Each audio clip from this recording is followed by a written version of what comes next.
नमस्कार दोस्तों और स्टडी विज्ञान प्रकाश में आप सभी का हार्दिक स्वागत है। बिहार विद्यालय परीक्षा समिति पटना की ओर से जो बिहार एसटीईटी के लिए विज्ञापन जारी किया गया है, तो कई सारे छात्रों ने यहाँ पर ये पूछा है कि क्या जो अदर स्टेट के लोग हैं इसमें अलाउ हैं। जब नोटिफिकेशन मैंने डिस्कस किया हुआ था तो उस समय मैंने इस बात को बहुत ही क्लियर कट बताया था कि इसमें जो है सभी स्टेट के जो अभ्यर्थी हैं वो आवेदन कर सकते हैं, लेकिन उसके बावजूद कुछ लोग अभी भी संशय में हैं। तो उनके लिए यहाँ पर एक रिमाइंडर भी है, क्योंकि पूरा नोटिफिकेशन इन शार्ट मैं आपको बताने वाला हूँ, और साथ ही साथ ये भी कि जो अदर स्टेट के अभ्यर्थी हैं वो अलाउ हैं या नहीं हैं। तो ये मूल विज्ञापन है जिसे आप या तो ऑफिशियल वेबसाइट से या फिर हमारे टेलीग्राम चैनल पर जाकर डाउनलोड कर सकते हैं। यहाँ पर आपको बताना चाहेंगे कि एसटीईटी की जो परीक्षा होगी ये बिहार में माध्यमिक और उच्च माध्यमिक के लिए है। माध्यमिक का मतलब हो गया जैसे यूपी में टीजीटी का लेवल होता है वो माध्यमिक होता है बिहार में, और उच्च माध्यमिक आप देख रहे हैं ये जो यहाँ पर पीजीटी का पेपर होता है वही लेवल यहाँ पर उच्च माध्यमिक का है। तो यहाँ पर जो विषय हैं वो आप देख सकते हैं और एलिजिबिलिटी भी यहाँ पर दी गई है। हिंदी, उर्दू, बांग्ला, मैथिली, संस्कृत, अरबी, फारसी, भोजपुरी, अंग्रेजी, गणित, विज्ञान, सामाजिक विज्ञान, शारीरिक शिक्षा और संगीत, ललित कला, नृत्य और भी कई सारी चीज़ें हैं। विशेष विद्यालय अध्यापक के लिए भी यहाँ पर परीक्षा होगी। विज्ञान, सामाजिक विज्ञान का जो सब्जेक्ट कॉम्बिनेशन है वो भी यहाँ पर दिया गया है। सारी बातें मैं ऑलरेडी बता चुका हूँ, तो यहाँ पर बहुत डिटेल में आपसे बात नहीं करूँगा। पूरा वीडियो का लिंक मैं डिस्क्रिप्शन में डाल दूँगा, वहाँ पर जाकर चेक कर लेना। सामान्य विषय के अंतर्गत यहाँ पर आप देख सकते हैं हिंदी, उर्दू, अंग्रेजी, संस्कृत, बांग्ला, मैथिली, मगही, अरबी, फारसी, भोजपुरी, पाली। इसके अलावा गणित, भौतिकी, रसायन, जीव विज्ञान, इतिहास, भूगोल, राजनीति, समाजशास्त्र, अर्थशास्त्र, दर्शन शास्त्र, मनोविज्ञान, गृह विज्ञान, वाणिज्य, कंप्यूटर साइंस, सभी के लिए परीक्षा यहाँ पर होगी। कृषि विज्ञान, संगीत, सब कुछ है यहाँ पर, और स्पष्टीकरण भी यहाँ पर दिया गया है। खैर, यहाँ पर देखेंगे कि जो अर्हता है वो क्या है, तो अर्हता यहाँ पर बिल्कुल क्लियर कट आप देख सकते हैं कि यहाँ पर हाल ही में जो संशोधन किया गया था बिहार में वो यहाँ पर लागू है। पहला ही पॉइंट है कि आवेदक जो हो वो भारत का नागरिक हो, तो ये बात बिल्कुल स्पष्ट है यहाँ पर। तो अब आपको संशय में रहने की कोई ज़रूरत नहीं है कि अदर स्टेट के लोग यहाँ पर अलाउ रहेंगे या नहीं रहेंगे। एकदम क्लियर है कि अलाउ हैं। आवेदक जो है भारत का नागरिक हो तो वो अलाउ कर सकता है, बाकी कोई शर्त यहाँ पर नहीं है। ठीक है, तो आप किसी भी स्टेट के हों, यूपी से हों या फिर कहीं से भी हों, आप यहाँ पर आवेदन कर सकते हैं। एज लिमिट जो है वो जनरल की 37 साल है, महिलाओं की जो है 40 साल है। मतलब जनरल महिला है तो भी वो 40 साल तक यहाँ पर फॉर्म भर सकती हैं। ठीक है, और रही बात कि कब तक फॉर्म भरे जा सकते हैं, तो मैं ऑलरेडी बता चुका हूँ, फिर से बता देता हूँ कि यहाँ पर अगर आप देखेंगे तो ये जो 23 अगस्त है ना, बस 23 अगस्त ही लास्ट डेट है। 23 अगस्त लास्ट डेट है, ध्यान से समझ लो। इसके बाद आप मतलब जो फॉर्म है वो भर नहीं पाओगे। ये वेबसाइट है bscbstt.com पर जाकर आप आवेदन कर सकते हैं। तो उम्मीद करता हूँ कि अब बात बिल्कुल क्लियर हो गई होगी आपकी।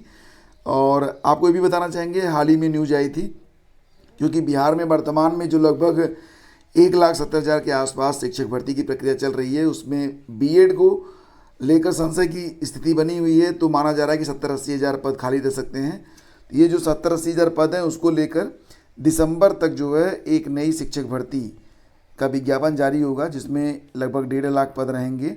और इसमें जो है प्राइमरी के साथ साथ जो है जूनियर के भी पद हैं और टीजीटी पीजीटी तो रहेंगे ही। तो फ़ायदा ही है अगर आप किसी भी स्टेट के हों। अगर आप बिहार की जो ये परीक्षा होने वाली है एसटीईटी माध्यमिक शिक्षक पात्रता परीक्षा, इसको अगर आप क्वालिफाई कर लेते हैं तो आगे एक बड़ी शिक्षक भर्ती का हिस्सा भी आप बन सकते हैं और बाकी चीज़ें। फ्रेंड्स, अब बात करते हैं ईएमआरएस के बारे में। ईएमआरएस में जैसा कि आप जानते हैं कि नैनीताल हाई कोर्ट के द्वारा फिलहाल अगली प्रक्रिया तक के लिए रोक लगा दी गई है, लेकिन मैं आपको बताना चाहूँगा कि ईएमआरएस में कुल कितने पद हैं, टीजीटी पीजीटी में कितने फॉर्म आए हैं और जो अगली सुनवाई कब होनी है और इस पर जो रोक लगी है उसका इम्पोर्टेंस क्या है, आइए देख लेते हैं। तो फ्रेंड्स, यहाँ ईएमआरएस में टीजीटी और पीजीटी में आवेदन करने की जो लास्ट डेट थी वो मैं आपको बता चुका था कि 18 अगस्त थी। 18 अगस्त तक कुल कितने फॉर्म भरे गए हैं वो मैं आपको बता रहा हूँ। बात करेंगे टीजीटी के बारे में, तो टीजीटी में कुल पदों की संख्या यहाँ पर कितनी है, तो 5,660 पद थे। और इस पर जो कुल आवेदन आए हैं टीजीटी में वो 3 लाख के आसपास आए हैं। तो मान सकते हैं कि ये बहुत कम आवेदन है। हो सकता है जागरूकता की कमी रही हो या जो कुछ भी वजह रहा हो, मात्र 3 लाख आवेदन आने की जानकारी मिल रही है। पीजीटी के बारे में बात करें तो पीजीटी में कुल पदों की संख्या यहाँ पर कितनी है, 2266 पद थे और यहाँ पर जो कुल आवेदन आए हैं वो 4 लाख ही आए हैं। ठीक है, तो यहाँ पर जो आवेदन है आप देख सकते हैं कि आवेदनों की संख्या बहुत कम है और इस हिसाब से जो कंपटीशन है काफ़ी कम रहने वाला है। और देखो फ्रेंड, जैसा कि आप लोग जानते हैं कि ईएमआरएस में क्या हुआ था कि लगभग 6 टीचर हैं जो कि ईएमआरएस कॉलेज कालसी जो है उत्तराखंड में पड़ता है, वहाँ पर शिक्षक हैं। तो उन्होंने इस बात को लेकर कि ईएमआरएस के लिए जो विज्ञापन है वो सेंट्रलाइज रूप से जारी नहीं हो सकता है, स्टेट लेवल पर जो ईएमआरएस की लिए संगठन बनाए गए हैं वहीं से विज्ञापन जारी हो सकता है, वहीं से शिक्षक भर्ती हो सकती है। इसलिए जो विज्ञापन जारी हुआ ईएमआरएस का वो इनवैलिड है, ये मांग करते हुए उन्होंने हाई कोर्ट में एक याचिका दायर की थी और इस पर जो सुनवाई है वो अब 17 अक्टूबर को होने वाली है, 17 अक्टूबर 2023 तक। और साथ ही साथ यहाँ पर याचिका दायर होने के बाद नैनीताल हाई कोर्ट ने अगले आदेश तक के लिए इस भर्ती पर, ईएमआरएस की इस भर्ती पर जो है प्रक्रिया पर रोक लगा दी है। लेकिन फिलहाल फ्रेंड्स यहाँ पर आपको बताना चाहेंगे कि ये जो याचिका दायर की गई है उसमें कोई दम इसलिए नहीं है क्योंकि यहाँ पर यह मांग की जा रही है कि सेंट्रलाइज जो प्रोसेस स्टार्ट किया गया है उसको रोक दिया जाए। कम से कम एक सेंट्रलाइज प्रोसेस रहेगा तो आपको पता तो चलेगा कि वैकेंसी कहाँ पर है, कितनी है। और इस तरीके से तो मतलब एक तरीके से तथ्यहीन तरीके पर 6 लोगों ने अपनी नौकरी बचाने के लिए ये याचिका दायर कर दी है। एनीवे, इस पर अगली सुनवाई 17 अक्टूबर को होगी और बिल्कुल उम्मीद रखिए आप लोग कि ईएमआरएस की भर्ती पर कोई प्रभाव नहीं पड़ेगा और आप लोग बिल्कुल अपनी तैयारी में लग जाएं। यहाँ पर मैंने आपको रेशियो बता दिया है, पीजीटी में जो संख्या है काफ़ी ज़्यादा रहेगी छात्रों की, लगभग एक सीट पर 200 लोग जो है कंपटीशन करेंगे। बाकी तो आप यहाँ पर चेक कर ही सकते हैं। ठीक है, तो यहाँ पर हर बात आप बिल्कुल क्लियर कट समझते हुए आगे बढ़ेंगे। और फ्रेंड्स चलते हैं अब हम लोग अगली खबर पे। तो जो अगली खबर है उसको भी देखते हैं, लेकिन उसके पहले आपको बता दें कि अगर आप आरओ की तैयारी कर रहे हैं फ्रेंड्स, या फिर खंड शिक्षा अधिकारी की या फिर एलटी ग्रेड की, तो हिंदी बहुत ही इंपॉर्टेंट है। लास्ट टाइम में अगर आप सोच रहे हैं कि करंट अफेयर मैं तैयार कर लूँगा तो ऐसा पॉसिबल नहीं हो पाएगा।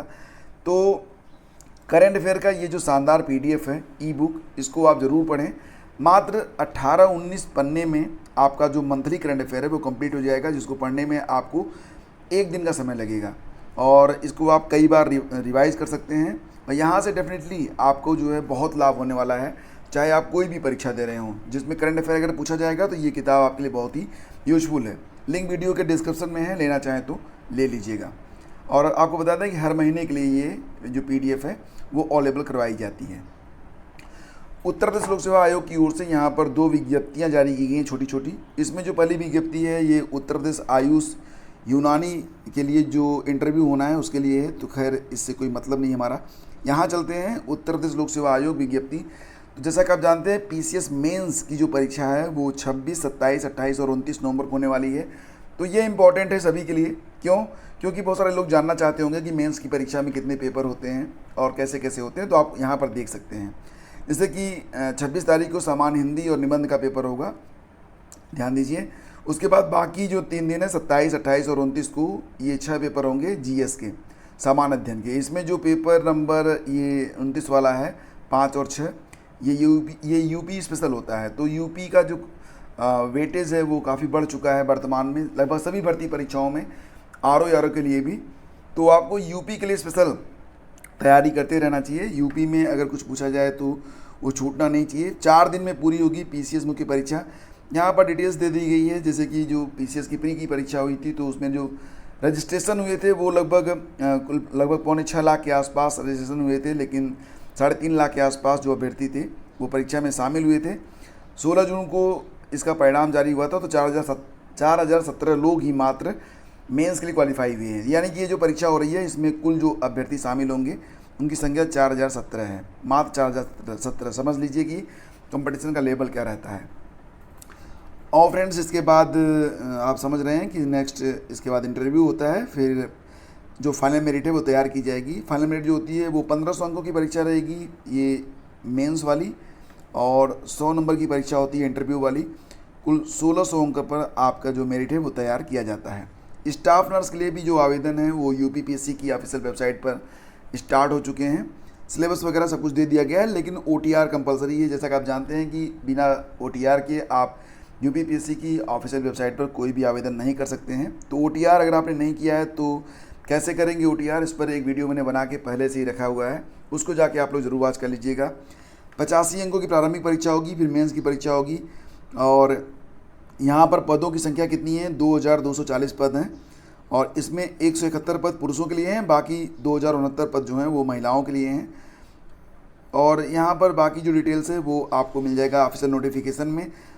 इस पर एक छोटा सा वीडियो आज दोपहर तक मैं अपलोड कर दूंगा आपको बाकी जानकारी के लिए, ताकि आप अगर आवेदन करना चाहें तो इसमें आवेदन कर सकें, सारी डिटेल्स उसमें रहेगी। LT ग्रेड के बारे में एक न्यूज़ निकल के आ रही है, LT ग्रेड शिक्षकों की मांगी आख्या। तो सूबे के राजकीय कॉलेजों में तैनात 8 विषयों के LT ग्रेड शिक्षकों की प्रोन्नति के लिए गोपनीय आख्या मांगी गई है और अपर शिक्षा निदेशक राजकीय अजय कुमार द्विवेदी ने सोमवार को सूबे के सभी मंडलीय संयुक्त निदेशक यानी कि जो JD होते हैं उनको पत्र लिखकर प्रोन्नति पाने वाले शिक्षकों की गोपनीय रिपोर्ट 1 सप्ताह के भीतर उपलब्ध कराने के लिए कहा है। और अंतिम परिणाम जारी, CAPF का भी अंतिम परिणाम आ चुका है। इसमें कुल 46,554 अभ्यर्थी जो हैं वो सफल हुए हैं। CAPF मतलब सेंट्रल आर्म्ड पुलिस फोर्स सिपाही भर्ती 2022 का जो अंतिम परिणाम है आ चुका है। इसमें 46,554 लोगों का चयन हुआ है।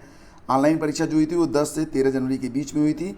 8 अप्रैल को इसका प्री का परिणाम आया था, तो उसमें 3,70,000 अभ्यर्थी जो थे वो क्वालिफाई किए थे। इसके बाद जो सफल हुए उनका PST और PET मतलब शारीरिक मानक परीक्षण और शारीरिक दक्षता परीक्षण करवाया गया। इस प्रकार से अंतिम रूप से कुल 46,554 लोगों को चयनित किया गया है। मणिपुर के हालात देखते हुए 597 पदों को रोका गया है। तो फ्रेंड्स, ये थी आज की न्यूज़ अपडेट। अगर सेशन आपको पसंद आता है तो आप लाइक और शेयर करना बिल्कुल मत भूलिए। साथ साथ आपसे पुनः कहना चाहूँगा कि करंट अफेयर आप लोग जरूर पढ़िए। करंट अफेयर के लिए अगर आप कोई और सोर्स यूज कर रहे हैं तो वो भी अच्छी बात है। अगर आपके पास अभी तक कोई सोर्स नहीं है, आप कुछ नहीं पढ़ रहे हैं, तो आप बहुत बड़ी गलती कर रहे हैं। इस गलती को जितनी जल्दी हो सके सुधारिए। करंट अफेयर के लिए अगर आप इस कन्फ्यूजन में है कि क्या पढ़ें क्या ना पढ़ें, तो बेस्ट बुक यही है जो आपके सामने है। लिंक वीडियो के डिस्क्रिप्शन और पहले कमेंट बॉक्स में है, एक क्लिक पर आपके मोबाइल में पहुंच जाएगा। Thank you so much.